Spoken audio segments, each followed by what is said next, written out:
اللهم صل وسلم وبارك عليك يا حبيبي يا رسول الله. ازيكم يا احسن متابعين في الدنيا، عاملين ايه؟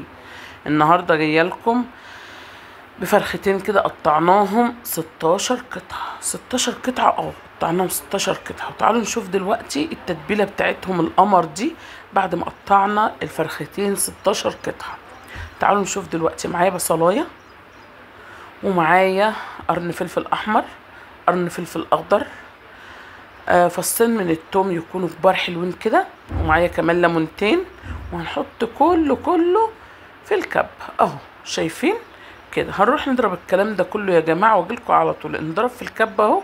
هروح مفضياه في الطبق بتاعنا او البوله او الحاجه اللي انت هتشتغلي فيها كده، ونروح جايين نازلين عليهم بالتوابل الجميله بتاعتنا. نزلت بقرفه، نزلت بهارات فراخ، نزلت بزعتر، ولازم تحطي معلقه زعتر حلوه كبيره كده، معلقه بابريكا، معلقه فلفل اسمر. ورحنا جايين دلوقتي، دي البهارات كلها المعتاده اللي انا بحطها. وحطيت معلقتين من الزيت، معلقه من الخل، ومعلقه او معلقتين حلوين كده من عسل النحل. مش عندك عسل نحل حطي سكر، لكن انا حطيت دلوقتي معلقتين من عسل النحل. ورحت مقلبها. فايده العسل النحل ايه؟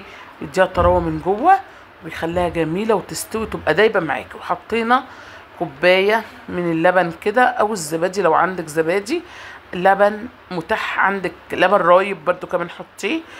ونحط دلوقتي معانا معلقه من الصلصه كده حطيناها عادي. لو في صلصه بتاعت البيت كمان حطيها، صلصه المحلات حطيها.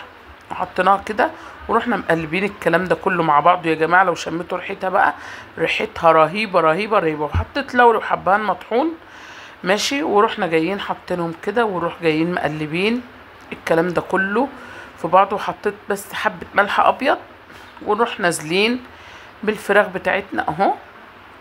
ونروح جايين بقى عاملين لها ايه، عمليه مساج كده. ورحنا ايه مدلكينها كده في قلب التتبيله القمر دي. وهنسيبها كده لمده 3 ساعات 4 ساعات. لو انتي اشطر مني حطيها على الرف في التلاجة من بالليل ماشي.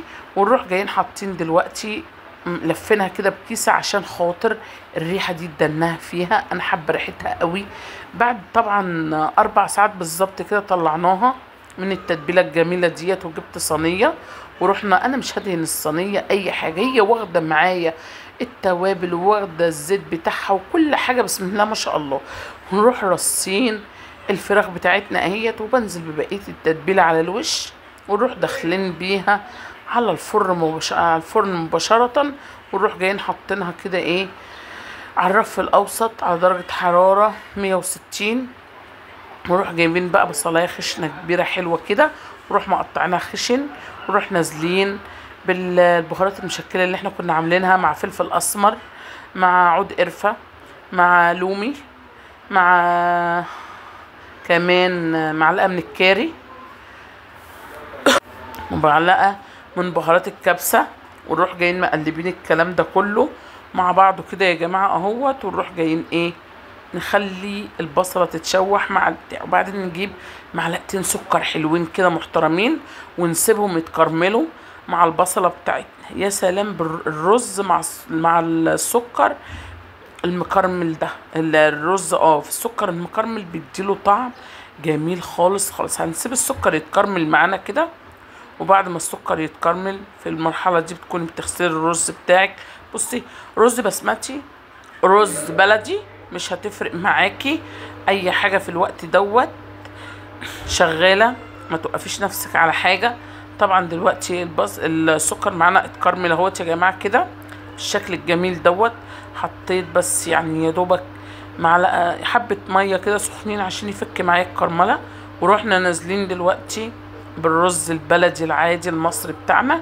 ورحنا نازلين بيه ذرة ملح بس كده. ونروح مظبطين ايه الحدق بتاع الرز بتاعنا.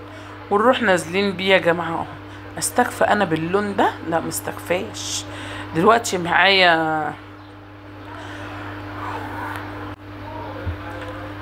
بعد ما اقلبه كده بقى اروح جايبه بودرة الزعفران، واروح جاي حطها في كوباية كده. تعالوا نشوف دلوقتي. نحطها كده بعد ما دوبناها في معلقة في كوباية مية. نروح نازلين بس معلقة صغيرة من اللي هي بتاعت الشاي، مش معلقة يعني كبيرة لا، ونروح جايين مقلبينها كده، ونروح جايين ايه مقلبين الرز بتاعنا بالشكل الجميل دوت. ونروح جايين حاطين، تكون معايا ميه مغليه، نروح حاطينها كده، ونروح ظابطين ايه نظبط العقد بتاعنا بالشكل الجميل ده اهو.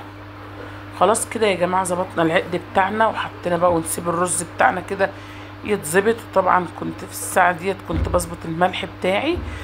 ونروح جايين حاطين الفراخ اهيت بتتشوي. اديله كام؟ 30. طبعا بعد ما طلعوا من الفرن يا جماعه ادي الجمال اهوت. شايفين الرز بتاعنا مفلفل والفراخ بتاعتنا دايبه جدا. يا رب يكون الفيديو بتاعنا عجبكم. مش تنسوا لي احلى لايك وسبسكرايب عشان اوصلك كل جديد.